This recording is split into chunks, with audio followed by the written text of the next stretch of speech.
Halo teman-teman di Provinsi Nusa Tenggara Timur.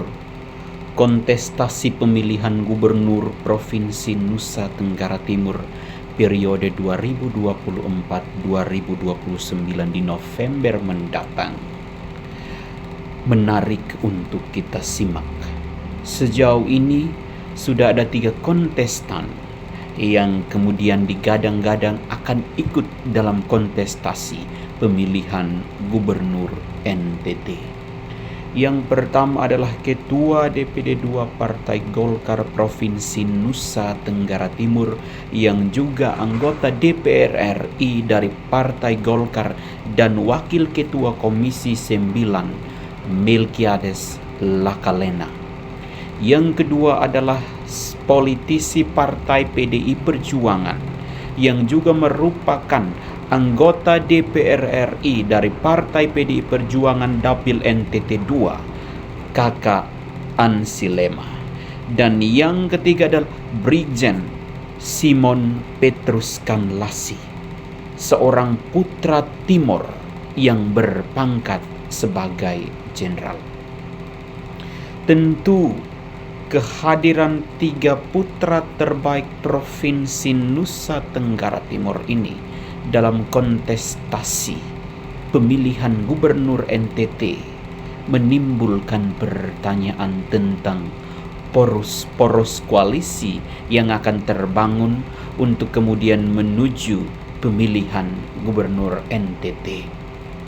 2 isu yang akan kemudian menjadi pertimbangan para tim sukses dan juga ketiga figur ini, yang pertama adalah dikotomi kedaerahan Timor Flores atau Flores Timor, dan yang kedua adalah isu agama.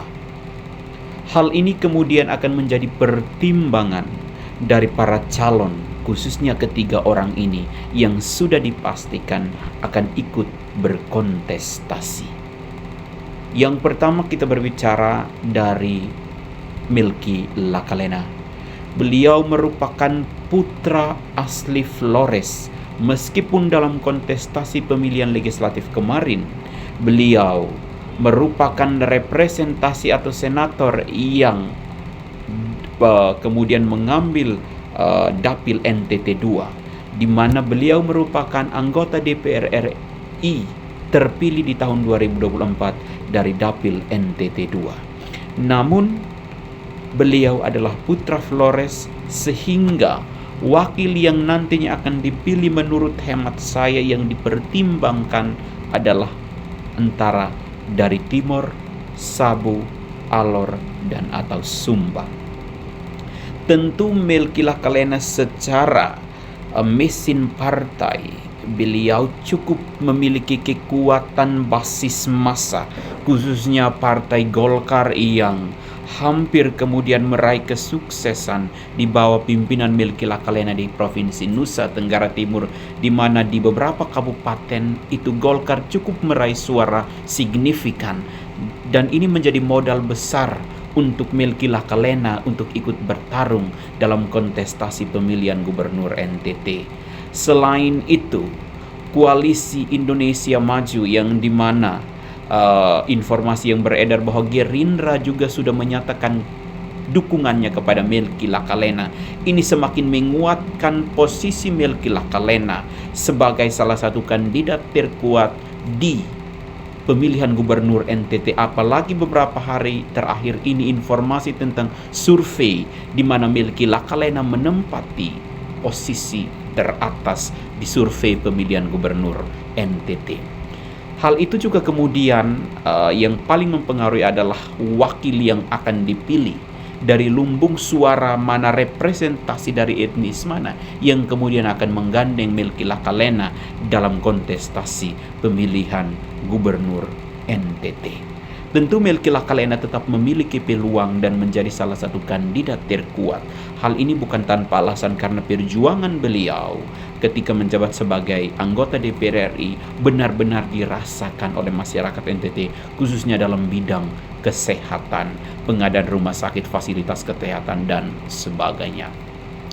Yang kedua adalah Ansilema. Ansilema tentu dikenal baik oleh masyarakat NTT, sangat familiar di telinga masyarakat NTT. Hal ini berkat perjuangan beliau yang selalu vokal untuk menyuarakan aspirasi masyarakat NTT, kesulitan masyarakat NTT khususnya dalam bidang pertanian, perikanan, kelautan, dan juga kehutanan dan lain sebagainya, yang langsung bersentuhan langsung dengan kebutuhan dasar masyarakat Nusa Tenggara Timur.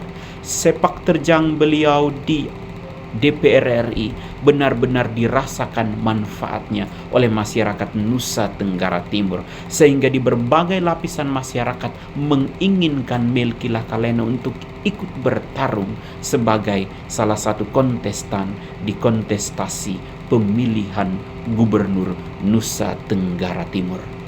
Tentu PDI Perjuangan sebagai salah satu partai terbesar yang meraih suara DPR Provinsi Nusa Tenggara Timur, diharapkan bahwa mesin partai dapat bekerja secara optimal untuk kemenangan Ansi Lema di kontestasi pemilihan gubernur NTT.